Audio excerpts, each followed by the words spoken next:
Mon ami, dans cette vidéo, je vais t'expliquer la raison première pour laquelle tu ne réussis pas dans ta vie. Je vais vous raconter une histoire d'un de mes collaborateurs qui explique complètement et vraiment caricaturalement ce problème que plusieurs personnes ont en Afrique, que plusieurs Africains ont, et qui explique le retard que nous accusons, qui explique pourquoi les choses n'avancent pas. Ok? Donc, c'est un collaborateur avec qui je voulais travailler. J'avais commencé à travailler il y a quelques mois. C'est un jeune très talentueux. La première fois que j'ai vu le jeune, je me suis dit, punaise, on peut faire ce genre de choses-là. Donc, le jeune, je ne vais pas vous dire spécialement sur quoi il travaillait avec moi pour ne pas dévoiler un peu ce qu'il faisait. Mais le jeune, en fait, il voulait être freelancer. Il se disait qu'il voulait travailler à son propre compte. Donc, il ne voulait pas forcément un patron qui allait lui dire tout ce qu'il fallait faire et tout. Et moi, ça m'allait bien. Maintenant, quand on dit qu'on est freelancer, ça veut dire qu'on a son propre matériel, on a tout, ok?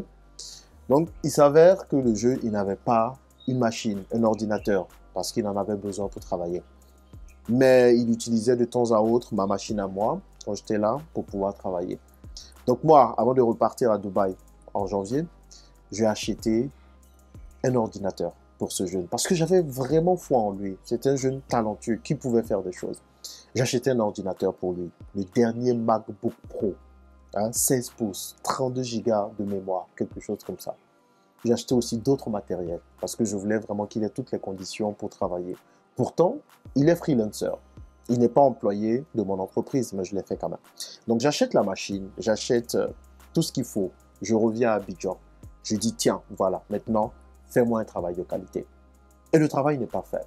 OK? Il y a quelque chose qui manque dans le travail. Je dis, mais c'est quoi le problème? Ah non, sur cette machine-là, le logiciel qui est dedans n'est pas un logiciel que je connais. Je suis habitué à un autre logiciel. J'ai dit, mais alors, c'est quoi la solution? OK, on fait quoi là? Il me dit, ah bon, OK, moi j'essaie de voir comment je vais installer le logiciel auquel j'étais habitué et tout. J'ai dit, mais vas-y, voilà, fais-le. Fais tout ce qu'il faut pour qu'on avance. Finalement, il n'arrive pas à installer ce logiciel-là. Il utilise le logiciel qui est installé par défaut sur l'ordinateur et le travail n'est toujours pas au niveau de qualité que je veux. Je lui dis, mais qu'est-ce qu'il y a? C'est quoi le problème? Ah non, mais ce nouveau logiciel, comme je ne le connais pas, ça prend un peu de temps. Je lui demande de me faire une tâche spéciale. J'attends que la tâche soit faite. Il n'arrive pas. Je lui dis, mais pourquoi tu n'arrives pas à faire cette tâche? Mais parce que je ne sais pas comment la faire. Je lui dis, mais va sur YouTube. Va chercher sur YouTube comment on fait. Tu es sur l'ordinateur. Ah, mais ma connexion Internet, ça ne marche pas bien. Donc, voilà. Donc, c'était comme ça. Plainte sur plainte. Alibi sur alibi. Jusqu'à ce que je me rende compte au final qu'en fait, le vrai problème de ce jeune, ce n'était pas tout ce qu'il expliquait, mais c'était une chose, cette faculté à se plaindre et attendre que les autres fassent toujours ce qu'on veut. Il était vraiment atteint du syndrome de la plainte. Et c'est ce que vous faites. Vous dites, ok, j'attends le gouvernement. Le gouvernement va faire quelque chose pour moi. Le gouvernement va me trouver le travail. Vous êtes esclave du gouvernement. Et un esclave, c'est quelqu'un qui ne pourra jamais être satisfait de sa vie, qui va trouver des plaintes, des plaintes, des plaintes, des alibis, des alibis, des alibis, et qui ne va pas avancer. Il faut comprendre une chose. Et moi, dès que je l'ai compris, cette chose, je vous assure que cela a changé ma vie. Et c'est une phrase que ma mère m'a dite quand j'avais 9 ans. Ma mère m'appelle et elle me dit, Jean-Yves, tu sais quoi? Personne ne va te sortir de cette situation dans laquelle nous sommes. Il n'y a qu'une seule personne qui te permettra d'atteindre les rêves que tu as, d'avoir la vie que tu veux. Et cette personne, c'est toi. Ne compte pas sur ton papa, ne compte pas sur tes frères, ne compte pas sur la famille, ne compte même pas sur moi, ta mère, parce que demain je peux disparaître à 9 ans. Quand on vous le dit à 9 ans, je vous assure les amis, votre vie est différente. Différente. Et là, j'ai commencé. Je compte sur moi. J'ai pris mes études au sérieux parce que c'était que ça que j'avais pour réussir. Bim, bim, bim. J'ai eu une première bourse, je suis allé au Maroc. Une autre bourse, je suis allé en France, terminé mes études et j'ai continué. Et même en France, je n'attendais pas que la promotion vienne de mes responsables. Non. C'était à moi d'aller attirer la promotion vers moi. Donc, vous avez un esprit de combattant quand vous comptez que sur vous. Et c'est en ça que les Américains sont différents de tous les autres peuples. Parce qu'ils ont un esprit de combattant. Tout est possible pour eux. C'est ça qui est à la base de l'American Dream. Tu peux être n'importe qui aujourd'hui et puis gravir les échelons et réussir. Et je pense que si tout Africain commence à penser de cette façon, je vous assure, les amis, l'Afrique va changer. Votre vie d'abord va changer. Mais si nous passons notre temps à compter sur des gouvernements qui vont faire des choses pour nous, alors nous n'allons pas évoluer du tout. Parce que ces gouvernants qui sont là, qui les a mis au pouvoir? Vous pensez que c'est le peuple? Laissez-moi rire, les amis.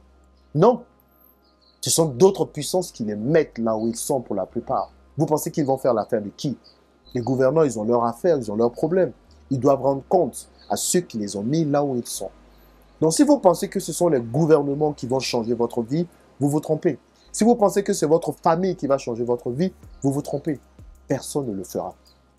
Il faut sortir de cette mentalité de plainte, de cette mentalité de se dire que quelqu'un va réchauffer un plat pour vous pour que vous puissiez manger. Personne ne va le faire parce que les gens sont égoïstes de nature et ils font ce qui les arrange eux et pas ce qui va vous arranger vous. Donc arrêtez de vous trouver des excuses. Arrête de te trouver des alibis. Arrête de dire que tu ne peux pas faire quelque chose parce que ton père ne t'aide pas à le faire, parce que ta mère ne t'aide pas à le faire, parce que la société ne t'aide pas à le faire, parce que le gouvernement ne t'aide pas à le faire. Il n'y a que toi pour le faire. Ce projet que tu as dans ton cœur, qui sommeille en toi pendant si longtemps, personne ne viendra t'aider à le réaliser. Le financement ne tombera pas du ciel pour t'aider à réaliser ton projet. Tu te bats avec la force que tu as pour réussir. Tu comptes que sur toi et tu arrêtes de compter sur les autres. Imagine-toi sur un ring, ok? Et tu as devant toi un adversaire foudroyant, un adversaire vraiment qui risque de te boxer. Et toi, tu arrives. Et qu'est-ce que tu demandes à cet adversaire? Excuse-moi, est-ce que tu peux baisser un peu ta force? Comme ça, tu seras au même niveau que moi. Et puis comme ça, on pourra boxer. Tu crois qu'il va accepter ta requête? Il va te boxer, te tuer même s'il peut. Parce qu'il est là pour vaincre. Et vous savez quoi? C'est ce que nous faisons beaucoup dans la vie. Plusieurs.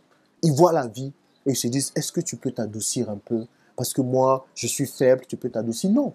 La vie ne va jamais s'adoucir pour que toi, tu puisses être à ton aise. Quand ça devient dur, seuls les durs avancent. Quand ça devient difficile, seuls ceux qui sont durs avancent. Quand il n'y a plus de sortie, seuls les durs avancent. Devant la vie, il faut que tu sois dur. Il faut que tu te donnes les moyens de réussir. Ça ne va pas être facile. Mais personne n'a dit que ça allait être facile. Au moins une chose, c'est que ce n'est pas impossible. Et tu peux réussir. Vraiment, tu peux réussir. Mais tu ne réussiras que si tu comptes sur toi-même. Que si tu es le motivateur principal de ta vie. Et si tu n'attends personne d'autre pour faire les choses à ta place. Je vois plein de jeunes talentueux qui peuvent réaliser des choses. J'ai tellement de l'espoir pour le continent. Mais je pense que les choses commenceront à changer lorsque chacun de nous, nous allons être responsables de nos vies déjà, de ce que nous voulons réaliser. Et lorsque nous allons arrêter de compter sur les autres pour faire les choses chez nous. Il n'y a que toi pour changer ta vie. Personne ne viendra la changer à ta place. Et je le dis toujours, aujourd'hui, avec Internet, un Africain a les mêmes chances qu'un Américain. Un Africain a les mêmes chances qu'un Européen. Un Africain a les mêmes chances qu'un Asiatique. On n'a plus le droit de nous plaindre et de trouver des alibis pour expliquer le retard que nous avons. Il nous faut bosser et il nous faut prendre nos responsabilités. Tu es le seul obstacle entre tes rêves et ta situation actuelle. Le seul obstacle. Décide de devenir une meilleure personne. Travaille sur toi. Prends des coups. La vie te donnera des coups. La vie est faite ainsi. Prends des coups. Accuse-les. Accuse-les. Et continue d'avancer. Aucun coup ne doit t'empêcher de réussir la vie que tu veux réussir. Aucun coup. Aucun coup. Donne-toi les moyens de réussir. Et tu verras que tu réussiras. Tous les projets que tu as à cœur vont se réaliser. Tout ce que tu veux qu'il arrive dans ta vie va se réaliser. à une seule condition, que tu ne comptes sur personne d'autre que sur toi-même. À plus.